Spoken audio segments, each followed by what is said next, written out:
The JULII Dynasty: Power, Betrayal, and the Fall of the Roman Republic. Few families in history have reshaped the world like the JULII family. From humble beginnings to the heights of Roman power, this family, led by Julius Caesar and his adopted heir Augustus, would transform Rome from a republic into an empire. But their story is one of power, betrayal, and blood, a tale that would see the fall of the Roman Republic and the rise of a new order. Act 1. The Rise of Julius Caesar.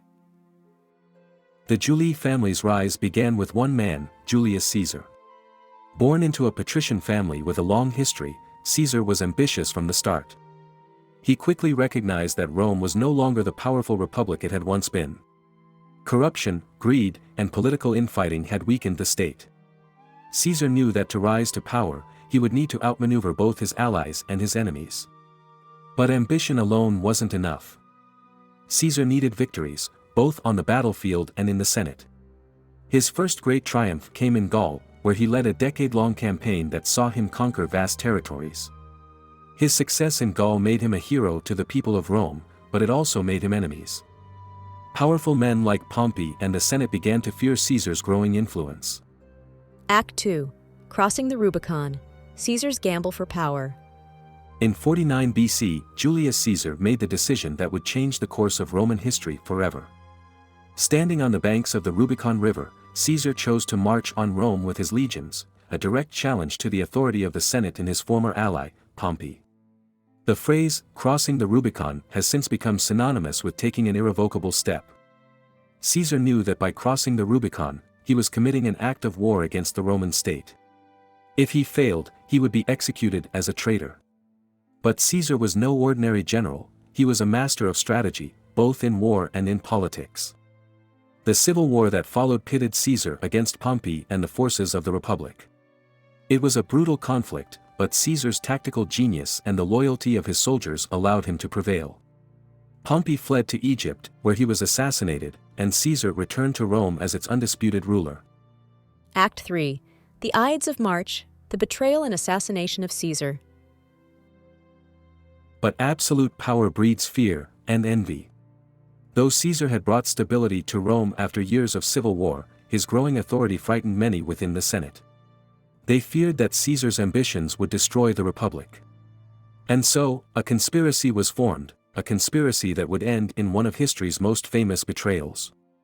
On the Ides of March, 44 BC, Caesar entered the Senate, unaware that he was walking into a trap. As he stood before his fellow senators, they surrounded him. In a frenzy of knives, they stabbed him 23 times. Among the assassins was Brutus, a man Caesar had trusted as a friend. But the conspirators had made a fatal error. Rather than restoring the Republic, Caesar's assassination plunged Rome into chaos once again. His death set off a chain reaction that would lead to more bloodshed, and the eventual rise of his heir, Augustus. Act 4. Augustus: The Birth of an Empire. After Caesar's death, his will named his grandnephew, Octavian, as his heir. Octavian, later known as Augustus, was just 18 at the time, but he was determined to carry on Caesar's legacy. He quickly aligned himself with Caesar's loyal generals, Mark Antony and Lepidus, forming the Second Triumvirate. Together, they waged war on the assassins of Caesar, defeating them at the Battle of Philippi. But while their victories secured Caesar's revenge, it also set the stage for a new power struggle. Octavian and Mark Antony, once allies, became bitter rivals. As Antony fell under the spell of Cleopatra in Egypt, Octavian consolidated his power in Rome. The final showdown came in 31 BC, at the Battle of Actium, where Octavian's forces crushed Antony and Cleopatra's fleet. With their deaths, Octavian stood as the sole ruler of Rome. Augustus would go on to rule for over 40 years, bringing peace and stability to the Roman world, sometimes referred to as Pax Augusta, or in the longer term as Pax Romana.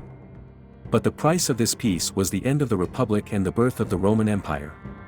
The JULII had risen to heights never before seen in Rome, but they had also overseen the death of its cherished republic. Act 5. The Fall of the JULII Dynasty.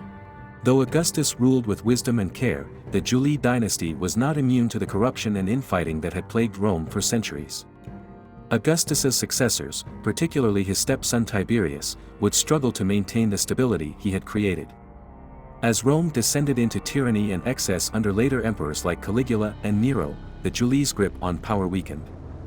By the time Nero, the last of the Julio-Claudian emperors, was overthrown in 68 AD, the dynasty founded by Julius Caesar had come to an end. The dream of a new Roman Empire had been realized, but the family that built it had fallen from grace. Conclusion: the legacy of the Julii. The JULII family's legacy is one of power, betrayal, and the transformation of Rome. From Julius Caesar's rise as a military genius and dictator, to Augustus's reign as the first emperor, they reshaped the Roman world forever. But their story is also a reminder of the price of ambition, and the fragility of even the greatest empires. The Republic fell, the Empire rose, and the JULII, once at the heart of Rome, faded into history.